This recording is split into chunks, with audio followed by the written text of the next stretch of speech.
আর অভিষেক বন্দ্যোপাধ্যায় তিনি আগেই বলেছেন একেবারে বিজেপির বিরুদ্ধে প্রচার করতে হবে, এলাকায় গাড়ি নিয়ে পৌঁছে যেতে হবে। কি বলেছিলেন অভিষেক বন্দ্যোপাধ্যায় শুনুন। আপনাদের জন্য বিশেষ কিছু বাহন গাড়ির ব্যবস্থা করেছে দল। সেই গাড়িতে আপনারা আগামী 2 মাস প্রচার করবেন।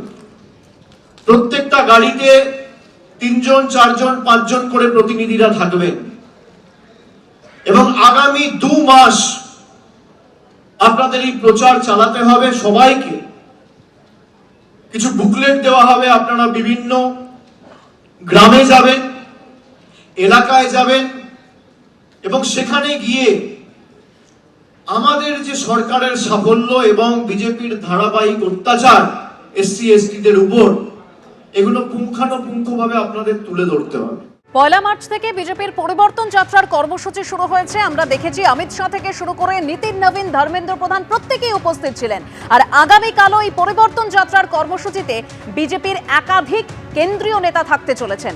খড়গপুরে পরিবর্তন যাত্রা কর্মসূচিতে কেন্দ্রীয় মন্ত্রী গিরিরাজ সিং, বসিরহাটে পরিবর্তন যাত্রায় উত্তরাখণ্ডের মুখ্যমন্ত্রী পুষ্কর সিং ধামি তিনি উপস্থিত থাকতে চলেছেন।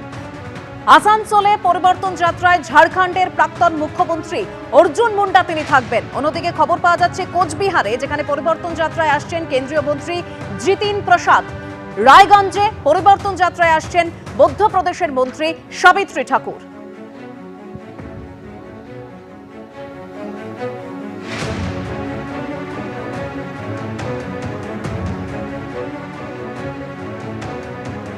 বিজেপির পরিবর্তন যাত্রা বেরিয়েছে, অভিষেক ব্যানার্জি অ্যানাউন্স করে দিয়েছে। তাদেরও একটা যাত্রা বেরোচ্ছে এলাকায় এলাকায়, তাদেরও ম্যাটাডোর সাজিয়ে নানা রকমভাবে যাত্রা বেরোচ্ছে। অর্থাৎ বিজেপি যা করবে তাকে অনুকরণ করাই হচ্ছে তৃণমূলের কাজ। এটা একটা নকল করনেওয়ালা পার্টি, নকলই যাদের ধর্ম তারা নকলই করবে, এটাই স্বাভাবিক।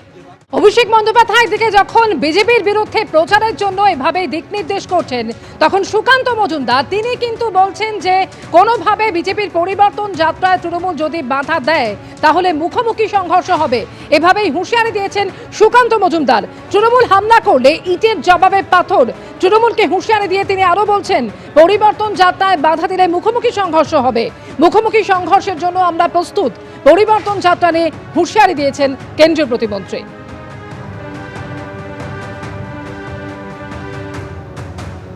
আমরা জানি এবার মুখোমুখি সংঘর্ষ হবে এবং সংঘর্ষের জন্য আমরা রেডি আছি।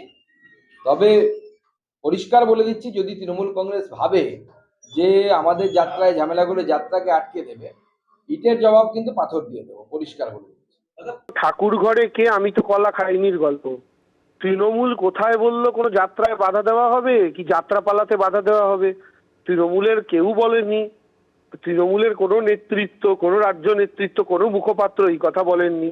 তো হঠাৎ করে সুকান্ত বাবুর মনে হলো কেন তাদেরকে বাধা দেওয়া হবে?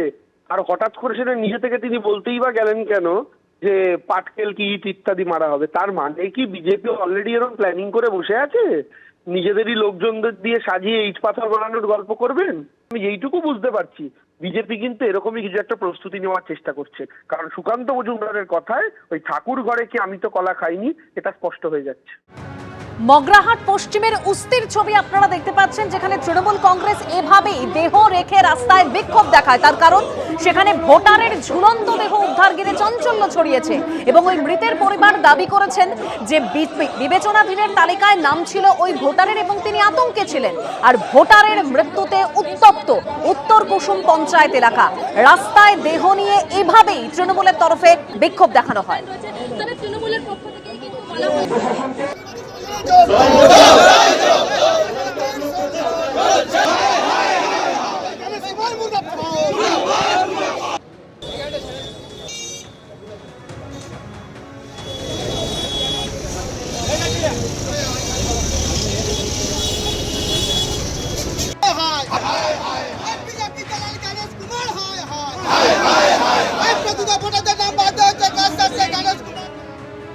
এবিপি আনন্দ, এগিয়ে থাকে, এগিয়ে রাখে।